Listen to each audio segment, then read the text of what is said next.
CET यानी कि common eligibility test. जी हाँ, इसको आप लोगों ने आज सुन ही लिया है कि CET हमारे भारत के अंदर लागू हो चुका है, आ चुका है। हालांकि इसकी घोषणा हमारी भारत की फाइनेंस मिनिस्टर, वित्त मंत्री निर्मला सीतारमण ने बजट 2020 में इसका जिक्र किया था, लेकिन अभी जो है आज आपको ये न्यूज़ सुनने को मिली है। अब तक आप लोगों ने इस न्यूज़ के बारे में तो कुछ जान ही लिया होगा, लेकिन फिर भी अगर आपके छोटे मोटे डाउट रह ही गए हैं तो उन डाउट्स को मैं यहाँ पे क्लियर कर देता हूँ। क्या इसके बेनिफिट हैं वो तो हम लोग यहाँ जान ही लेते हैं, लेकिन अगर यहाँ पे आप मुझसे पूछते हैं मैं इस वीडियो को स्टार्ट करूँ उससे पहले सबसे बड़े सवाल का मैं जवाब दे देता हूँ जो मुझसे बच्चों ने पूछा है पर्सनली।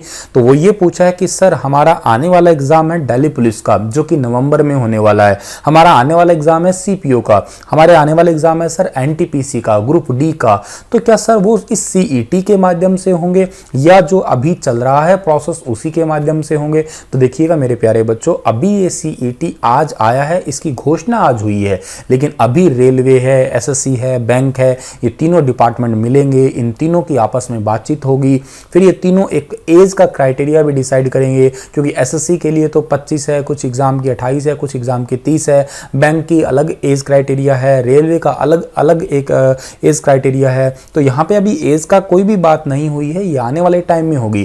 क्या सिलेबस रहेगा, यहाँ पे अभी कोई बात नहीं हुई है, आने वाले टाइम में ये बात होगी। ये सारी बातें की घोषणा जो है वो आने वाले टाइम में होगी, तब तक हमें इंतजार करना होगा। तब तक आप ये परेशानी बिल्कुल मत उठाइएगा, बर्डन मत लीजिएगा कि अब CET, आप कहीं आप अपने मन में हुआ बिठा ले कि अब तो CET आ गया, CET आ गया, तो आप ज़्यादा इन न्यूज़ वगैरह के अंदरों में चक्रों में ना पड़िएगा कि हाय CET, ऐसे आप अंधभक्त मत बनिएगा। CET सिंपल से आपको मैं कम शब्दों में कह रहा हूँ, आने वाले टाइम का ये है, मतलब यूं कहिएगा मिड ऑफ द 2021 के लगभग बीच में, या तकरीबन आपको 1 साल लग जाएगा इसको इंप्लीमेंट होने में। योजना बनानी आसान होती है, योजना को लागू करना उतना ही मुश्किल हो जाता है जितना बनाना आसान था फिर वो। हाँ, फिलहाल ये CET है क्या? हाँ, लागू जल्द हो जाएगा, 2021 तक लागू हो जाएगा, ये तो कंफर्म सी बात है। लेकिन ये क्या है इसके बारे में हम लोग थोड़ा विस्तार से जान लेते हैं, छोटे छोटे पॉइंट्स क्या हैं वो भी जिक्र कर लेते हैं। मेरा नाम है सुनील, आशा करता हूँ आप लोग बहुत अच्छे होंगे। स्टार IQ यूट्यूब चैनल में आप सभी का स्वागत है। अगर आपने अभी तक स्टार IQ यूट्यूब चैनल को सब्सक्राइब नहीं किया है तो चैनल को जल्दी से सब्सक्राइब कर लीजिएगा। यहाँ पे हर रोज हरियाणा के करंट अफेयर होते हैं, हर रोज नेशनल इंटरनेशनल करंट अफेयर होते हैं, और हर रोज NCERT की क्लास भी होती है, किताबें भी पढ़ाई जाती है, स्पेशली वो सिविल सर्विस एग्जाम के लिए ही होती है। आप लोगों ने इस फोटो को देखा होगा या इस न्यूज़ को देखा होगा क्या कि यूनियन मिनिस्टर हैं प्रकाश जावड़ेकर साहब, उन्होंने इसकी घोषणा की है, इन्होंने ही इसके सबसे बड़े फायदे जो है वो गिनाए हैं या इसके बारे में बताया है। सबसे पहला और सबसे इंपॉर्टेंट क्वेश्चन आपको यहां बता देता हूं कि आज ही के दिन में नेशनल रिक्रूटमेंट एजेंसी यानी कि NRA की स्थापना हो चुकी है। तो सीधा सा सवाल आपके करंट अफेयर का बनता है कि NRA की स्थापना कब हुई है? तो NRA की स्थापना जो है वो अगस्त 2020 में हुई है, नेशनल रिक्रूटमेंट एजेंसी जिसका नाम है। इसकी वैसे बातें तो जिक्र तो हो ही गया था, कहाँ पे हुआ था? बजट 2020 के दौरान हमारी जो फाइनेंस मिनिस्टर है निर्मला सीतारमण, उन्होंने स्पेशली 1517 करोड़ रुपए के जो है इसकी घोषणा की थी NRA के लिए, यानी कि नेशनल रिक्रूटमेंट एजेंसी के लिए। लेकिन उस टाइम की ये घोषणा थी, अब लागू हुआ है। एक बात यहाँ पे क्लियरली मेंशन है कि NRA जो है इस 1517 करोड़ को एकदम से यूज नहीं करेगा, आने वाले 2 से 3 वर्षों के अंदर यूज करेगा। तो इस लाइन का मतलब आप खुद ही निकाल लीजिएगा, धीरे धीरे यूज करेगा, मतलब इंप्लीमेंट भी बहुत धीरे धीरे होने वाला है ये NRA के अकॉर्डिंग CET। और इस NRA के अकॉर्डिंग ही होने वाला है that will conduct a common eligibility test, यानी कि CET जिसके नाम से हम लोग पुकारते हैं, जो कि किस लिए होगा? नॉन गेस्टेड पोस्ट के लिए, सेंट्रल गवर्नमेंट पोस्ट के लिए और के साथ में पब्लिक सेक्टर बैंक के लिए।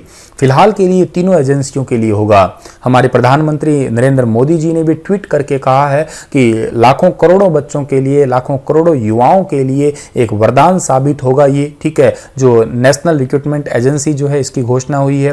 और इसके दौरान जो नॉन गेस्टेड पोस्ट है, जैसे ग्रुप B और ग्रुप C की पोस्ट है, या बैंकिंग की पोस्ट है, या हायर लेवल एग्जामिनेशन की पोस्ट है, इन सभी का एक कॉमन एलिजिबिलिटी टेस्ट है, यानी कि CET होगा। अगर आपको मैं कम शब्दों में इसको समझाने की कोशिश करूं तो देखिएगा, एक तो है 10th क्लास, एक यहाँ पे हम लोग कैटेगरी तोड़ देते हैं 12th क्लास की, और एक हमारा जो है वो ग्रेजुएशन की कैटेगरी होती है, या BA BTech वटेवर जो आपका रहता है। इन तीनों के लिए ही सीईटी होगा, अलग अलग से याद रखिएगा। इन तीनों के लिए होगा, एक साल में 2 बार सीईटी होगा। इसके लिए भी 2 बार दे सकते हैं, इसके लिए भी, इसके लिए भी। क्यों सर अलग अलग है? क्योंकि देखो कुछ वैकेंसियां ऐसी होती है जो 10वीं बेस है, सीधा इसका एग्जाम्पल है इसका एमटीएस मान लेते हैं। कुछ वैकेंसी ऐसी है जो 12वीं बेस है, सीएचएसएल एग्जाम्पल लगा लीजिएगा आप लोग। और कुछ वैकेंसी ऐसी है जो ग्रेजुएशन बेस है, जैसे सीजीएल लगा लीजिएगा, या बैंकिंग सेक्टर के अंदर भी बहुत सारी है, या एनटीपीसी, स्टेशन मास्टर वगैरह, आप ऐसी वैकेंसियों के एग्जाम्पल भी ले सकते हैं। हाँ, तो इन तीनों के अलग अलग होंगे। तो यूं समझिएगा, कुछ 10वीं तो खैर सभी ने की है, 10वीं क्या सभी ने आजकल ग्रेजुएशन तो कर ही रखी होती है। तो एक साल में 6 बार एग्जाम दे सकते हैं, पर ये 6 नहीं है, कहीं यहाँ पे ये भी लिखा हुआ था कि मैक्सिमम वो 3 बार दे सकते हैं। खैर इस पे अभी चर्चा होगी, या इस पे अभी और विस्तार से आगे आने वाले टाइम में कैबिनेट ही बताएगी कि किस तरीके का लिमिट वगैरह होगा। हाँ, एक बात ये जरूर याद रखिएगा कि यहाँ पे नंबर ऑफ अटेम्प्ट्स जो है ना, वो ये नहीं है कि 1 बार 2 बार, जैसे यूपीएससी है जनरल कैटेगरी के लिए वो 6 बार ही अटेम्प्ट्स है। तो ये ऐसा नहीं है कि जितने मर्जी अटेम्प्ट दे सकते हो, अनलिमिटेड टाइम अटेम्प्ट्स हो सकते हैं। एक बार अगर टेस्ट पास कर दिया तो उस टेस्ट की वैलिडिटी जो है वो 3 साल तक रहने वाली है। पर इतनी बात जरूर याद रखिएगा, ये जो टेस्ट होगा ना, ये टेस्ट केवल और केवल जो है वो प्री एग्जाम के लिए होगा। मतलब मेन एग्जाम जो होगा ना, वो अपनी ये जो एजेंसियां हैं, कौन कौन सी एजेंसी है यहाँ पे, 3 एजेंसी है जिसका नाम है, एक तो एसएससी है, एक रेलवे है और एक बैंक है। ये मेन एग्जाम अपने अकॉर्डिंग ही कंडक्ट करेगी।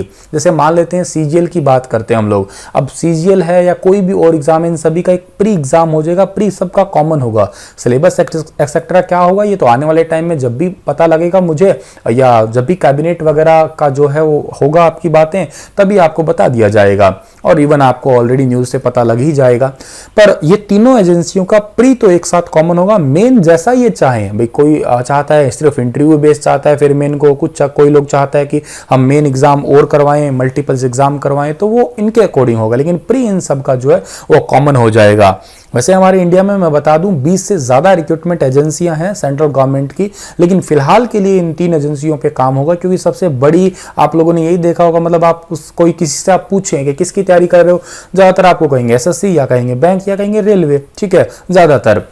हाँ, इसके अलावा एक यूपीएससी डिपार्टमेंट है, खैर उस भाई साहब की कहानी तो बिल्कुल ही अलग है, उनको तो कहाँ कंपेयर करें हम लोग यहाँ पे। पर फिलहाल के लिए जैसे इन तीनों को एक साथ मर्ज किया, लेकिन आने वाले टाइम में जो है हमारे भारत सरकार के सचिव है सी चंद्रमौली, उन्होंने कहा है कि आने वाले टाइम में और भी एजेंसियों को भी शामिल कर लिया जाएगा। जैसे दिल्ली मेट्रो अपना अलग से एग्जाम लेता है, डीआरडीओ अपना अलग से एग्जाम कंडक्ट करवाता है, या कोई और भी डिपार्टमेंट है वो अपने अलग अलग एग्जाम कंडक्ट करवाते हैं, तो वो भी इनके अंदर जो है शामिल कर दिए जाएंगे। एक बात यहाँ ये भी कही गई है, अगर कोई राज्य सरकार भी चाहती है कि सीईटी के बेस पे वो अपने राज्य के अंदर किसी विद्यार्थी को नौकरी देना चाहती है, तो भी वो कर सकती है। कुछ पैसे वगैरह देने होंगे या जो भी प्रोसेस अपनाना होगा। कोई राज्य भी चाहती है तो राज्य के अंदर भी ये सीईटी जो है लागू हो सकता है। कॉमन एलिजिबिलिटी टेस्ट लागू किया जा सकता है किसी राज्य के अंदर भी, विशेष तौर पर भी। इससे सबसे बड़ा बेनिफिट तो देखिएगा ये भी होगा एक, अगर आप मुझसे पूछते हैं कि अगर सर इसका लाभ क्या होगा, तो लाभ इसका यही है कि जैसे मान लेते हैं 1.25 लाख वैकेंसी आती है साल भर के अंदर, ये प्रधानमंत्री जी द्वारा कही गई बात है, और आती है, नहीं आती तो आने वाले टाइम में 1.25 लाख वैकेंसियां आएंगी, ये भी कंफर्म सी बात हुई है। तो जितनी भी वैकेंसियां आती है उनके लिए तकरीबन जो है 2.5 करोड़ से भी ज्यादा बच्चे जो हैं एग्जाम देने जाते हैं। अब क्या है कि वो डिफरेंट एग्जाम देते हैं। उनका प्रॉब्लम क्या होता है, मान लेते हैं कि मैं एग्जाम देने गया, मेरा आज सीजीएल का एग्जाम है और आज ही के दिन मेरा संयोग ऐसा बैठा कि मेरा बैंक का एग्जाम है, और दोनों की तैयारी मेरी बहुत अच्छी है। अब मैं तो हो गया ना पजल कि मैं बैंक दे के आऊँ, सीजीएल दे के आऊँ, तो अच्छा मैं दोनों में अपनी किस्मत आजमाना चाहता हूँ, और जहां फिर मेरे को अच्छा जो है सेक्टर दिख रहा है, फिर मैं बाद में फाइनल सिलेक्शन पे उसे देखूंगा, पूछूंगा और फिर जॉब लगूंगा। लेकिन उससे पहले तो मेरे आगे सबसे बड़ा प्रॉब्लम आ गया ना कि एक ही बार में मैं दोनों को को नहीं दे सकता।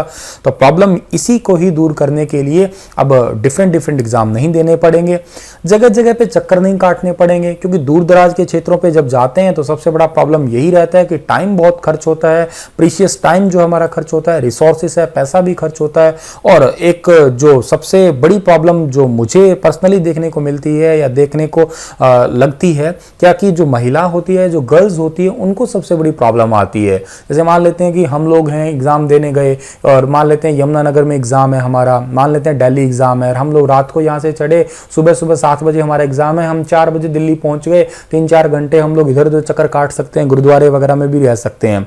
लेकिन गर्ल्स पहली बात तो अकेले नहीं जा सकती, क्योंकि इतना सेफ अभी इंडिया है नहीं। प्राइवेसी का सबसे बड़ा इशू एक सामने अभी ये भी आ रहा है। अच्छा, अगर वो चली भी जाती है तो सबसे बड़ा प्राइवेसी का तो इशू है ही है। दूसरी बात क्या है यहाँ पे प्रॉब्लम कि उनके साथ में कोई ना कोई पेरेंट्स जाएंगे, ब्रदर जाएंगे, तो उनका भी प्रीशियस टाइम है, अपना काम छोड़ के जाना, दोनों का किराया लगाना, आने जाने का, रहने का खर्चा। अब लड़के लोग तो गुरुद्वारे में रह जाए, ना भी रहे तो रेलवे स्टेशन पे सीधे लोग कुर्सी पे भी सो जाए, चल सकता है। लेकिन गर्ल्स तो ऐसा नहीं कर सकती ना, कर सकती है, कोई मना ही नहीं है, लेकिन उतना प्राइवेसी नहीं है ना, मैं कह रहा हूँ, तो बड़ा प्रॉब्लम है। ठीक है। और दूसरी बात है कि लैंग्वेज 2 ही अभी हमें देखने को मिल रही थी, हिंदी और इंग्लिश। आने वाले टाइम में जो है 12 से भी ज़्यादा लैंग्वेज जो है इसमें कंडक्ट होएंगी, मतलब मल्टीपल लैंग्वेजेस के अंदर एग्जाम दिया जा सकता है। एक अच्छी बात होगी, शेड्यूलिंग हो जाएगी एग्जाम की। ठीक है, शेड्यूलिंग इन द सेंस कि फिक्स होगा 1 साल में 2 बार। अब एसएससी अपनी मनमर्जी एग्जाम लेता है कि आज ले लिया, 2 साल बाद कोई केस चल पड़ा, ये वो हजारों तामझाम होते हैं। अब ऐसा नहीं होगा, सेंटर चूज भी करेंगे। अच्छा, इसके लिए सरकार 1000 से ज्यादा सेंटर जो है स्थापित करेगी आने वाले टाइम में, ताकि जो है दूर दूर जाके एग्जाम देने ना पड़े, अपने लोकल एरिया के अंदर ही एग्जाम दे सके। मल्टीपल लैंग्वेजेस में एग्जाम होगा। ठीक है, और टाइम पे रिक्रूटमेंट होगी, मतलब कह दिया, जैसे बैंकों के अंदर आज भी कुछ हद तक ऐसा है कि कह दिया भी इस डेट को इंटरव्यू है, तो वहीं पे ही जाके वो इंटरव्यू होता है, तो टाइम पे ही जो है वो रिजल्ट आता है। तो ये एक सबसे अच्छी बात है। और 3 साल तक फिर इस कोर्स की वैलिडिटी रहेगी और वो 3 साल तक अप्लाई कर सकता है अगर उस डिपार्टमेंट में और वैकेंसियां रहती है तो, या वटेवर जो भी बात आगे वो सोचेंगे या जो भी बात रहेगी इसके अंदर। ठीक है, तो ये बात आपको सारी समझ में आ गई होगी। और ये जो पोस्टर हैं ये हमारी भारत सरकार के द्वारा जो है माई गवर्नमेंट मेरी सरकार वेबसाइट से लिए गए हैं। इस पे लिखा गया कि स्टैंडर्ड कैरिकुलम होगा और डिग्री और डिफिकल्टी का जो प्रॉब्लम आती है, या एक मल्टीपल इंडियन लैंग्वेज के लिए प्रोग्राम बन गया। सेपरेट एग्जाम होगा प्री के लिए, लेकिन टियर 2 टियर 3 जो है वो भी जो भी एजेंसी होगी वो अपने आप एग्जाम जो है कंडक्ट करवाएगी। 3 साल की इसकी वैलिडिटी रहने वाली है। और नंबर ऑफ अटेम्प्ट कितने ही दे सकते हैं, कोई खास वो नहीं है। एज रिलैक्सेशन जो पहले दिया जाता था वो आज भी होगा, लेकिन फिलहाल के लिए एज ओवरऑल कॉमन एज जो है वो अभी नहीं बताई गई है। ये तीनों के लिए अलग अलग एग्जाम होगा, जैसा कि मैंने कहा, ग्रेजुएट के लिए अलग, हायर सेकेंडरी के लिए अलग और 10वीं के लिए एक अलग से होने वाला है। और उसके बाद में अलग बात क्या कही गई है कि 1 साल में जो है 2 बार इस एग्जाम को लिया जाएगा और मेरिट के आधार पे ही। जैसे मान लेते हैं कि आपने पहले साल सीईटी दिया और आपके नंबर बने 90, अगले साल आपने एग्जाम दिया और आपके नंबर हो गए 95, तो आप 95 वाले को चूज कर सकते हो। ठीक है, मतलब आपका हायर मार्क्स वाला आपका एप्लीकेबल अपने आप हो जाएगा। एग्जाम ऑब्जेक्टिव टाइप ही होगा। ठीक है, ये बात भी आप याद कर लीजिएगा साथ के साथ यहाँ पे। और एग्जाम जो है हमारे आसपास के सेंटर पे ही होगा, बहुत दूर नहीं जाना पड़ेगा, पैसे बच जाएंगे। तो यही एक बातें जो है यहाँ पे कही गई है या हमें समझाई गई है। तो उम्मीद करता हूँ आपके छोटे मोटे डाउट जो हैं वो क्लियर हो गए होंगे। ठीक है, मैंने आपको शॉर्ट फॉर्म में, और ज़्यादा आलतू फालतू बातें यहाँ पे कोई नहीं है। फिर भी आपके अगर कोई भी डाउट रह गए तो आप ऑफलाइन कमेंट कर दीजिएगा, यहाँ पे मुझे बता दीजिएगा, या मुझसे आप पर्सनल भी पूछ सकते हैं। इसी के साथ मैं आपसे अलविदा लेता हूँ। धन्यवाद। हंसते रहना, मुस्कुराते रहना, शेयर भी कर दीजिएगा ताकि सभी लोगों को इसके बारे में जानकारी मिल सके।